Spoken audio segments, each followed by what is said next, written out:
Hi guys, Wonderways here, back again for a video on the channel. And this one today then, it's our first match reaction of the season. I do apologise, it is not on the same day. I was in work yesterday, so wouldn't have been able to upload it. But anyway, we'll be speaking about Swansea City's first game, which again was a 1-0 loss to Middlesbrough away. Who would have thought it? The exact same as last season, same venue. Nearly a year ago, it was a year ago today we lost to Middlesbrough. It was a year ago, also it was yesterday, so nearly 365 days. Just deja vu, really. You know, just a little bit disappointing. If you look at the statistics, 3 shots, 1 on target, not a single attempt on goal in the second half. I don't care what level of football you're at, to not even register a shot is extremely poor. Now, Middlesbrough, I didn't think they were excellent, but in fairness to them, they didn't have to get out of second gear. They got a goal quite early into the second half. Dale Free with a header from a Morgan Whittaker corner ball. It was a good corner. You know, I didn't think there was much special about it. Tyman and Burgess got each other's way. It's a good header. You know, nothing Vigouroux could do about that. But again, if you have someone on the back post there, maybe that could have got cleared. But look, Middlesbrough away is one of those grounds for us we just traditionally don't do very well at, so I'm not gonna, blame Shea and the players. It's just a weird hoodoo, really. That's our third game in a row now at the Riverside Stadium where we haven't scored.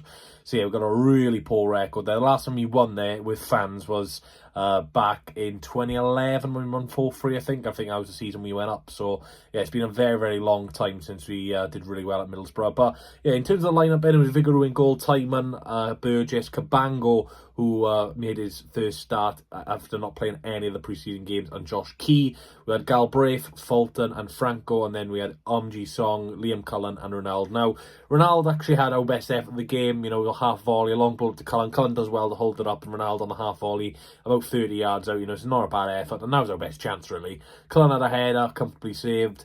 But the main problem, and a lot of people have been bringing this topic up on social media, is that we were just playing long, way too long. There was none of the midfielders coming short to play the nice 1-2 passes and then progress the ball going forward. It was just these lofted through balls and lofted balls to the wingers and to the striker. Now, I'm not being funny. If Cullen was 6'4", 6'5", or he was a bit more bulky, understand it. But that's not Cullen's game.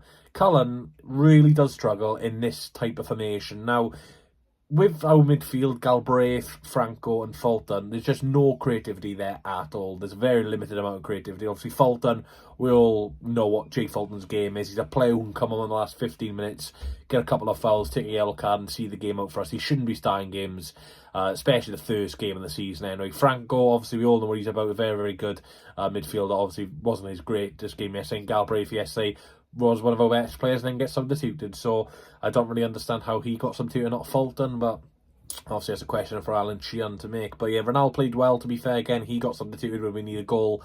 Cabango obviously didn't last the full 90 minutes, went down with a bit of cramp towards near the 80th minute mark. So Keelan Casey got given his debut.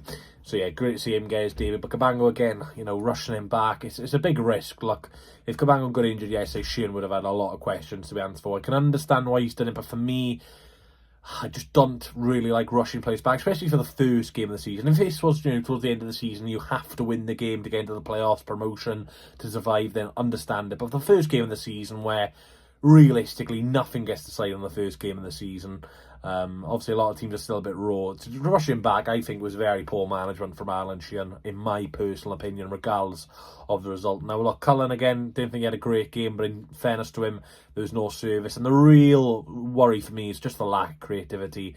We had an XG of 0.10, which I know you don't want to take into effect XG, but that's really poor. There won't be many teams having less than that this season. That's like one of the worst you can get. And yeah, very, very disappointing. Like I said, fair play to Middlesbrough. They got the win. They didn't have to go out of second gear. Whittaker had a great shot in the first half as well, which was very well saved by Vigouroux onto the top of the bar. So I'm very surprised Whittaker didn't score.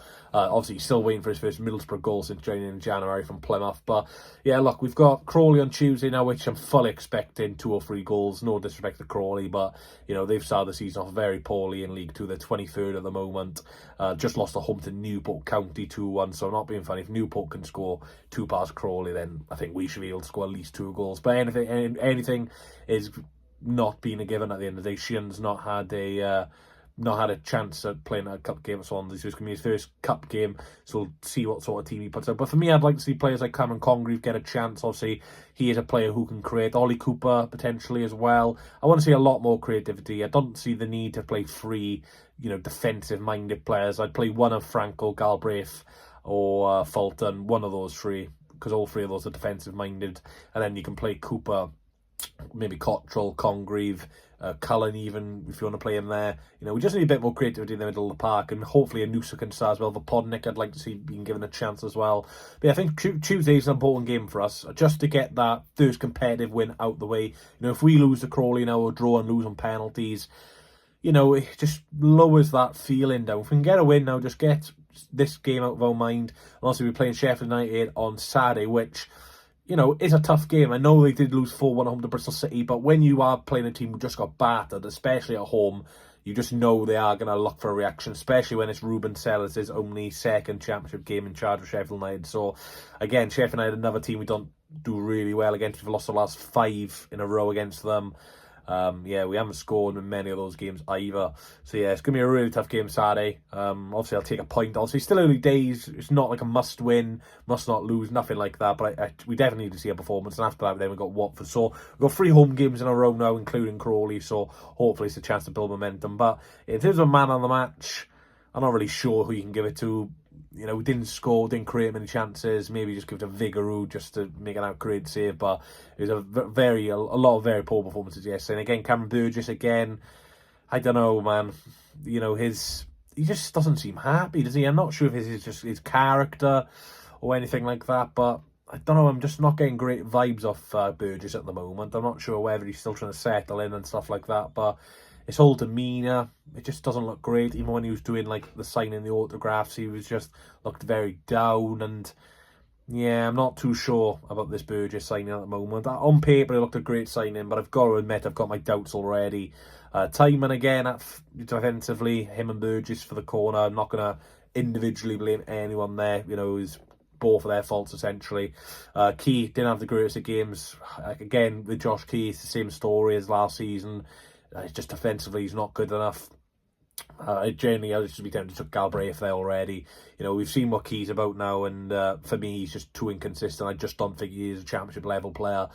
And again, our main problem at the moment is just we're not creating enough chances. We saw in pre-season, but I got told pre-season doesn't matter, results don't matter.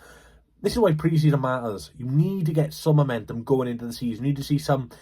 If we were playing well and losing, you can accept that in pre-season, but we weren't even playing well. We got out-chanced by Exeter. Obviously, we scored 3 offside goals, but they're offside, so they don't count. Cheltenham, we were very poor. And obviously in Stevenage, we conceded 2 goals. But yeah, look, very, very disappointing pre-season. It's a very disappointing start to the season as well. But yeah, like I said, fair play to Middlesbrough. They deserved the win. They had the better chances, which was very limited. Like I said, both teams were very poor. But Middlesbrough being the home side, as soon as you get that first goal, you just sit back and try and counter Swansea. And obviously we didn't offer nothing going forward, so you didn't have anything to counter us on. But look, I don't want to overreact too much. It is the first game of the season. It is against a team who we don't have the greatest records against away from home, like I said. But we really need to have a really good performance on Tuesday. Now, Crawley, again, they'll probably be making a few changes again, but Crawley, they're going to be looking to get their first competitive win of the season as well.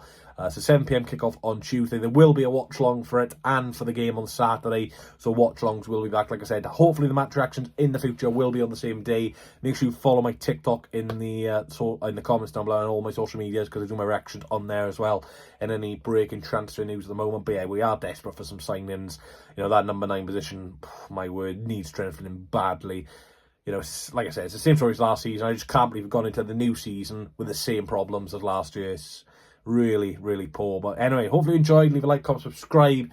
And yeah, Swansea City then, opening day defeat yet again. I believe now that is 5 seasons without an opening day victory for the Swans. Yeah, hopefully it's a one-off though, and we can bounce back on Tuesday against Crawley. But yeah, thanks for watching. I'll catch you all later, and let me know your thoughts about the game down below. I need one more chance, oh baby, let me show you.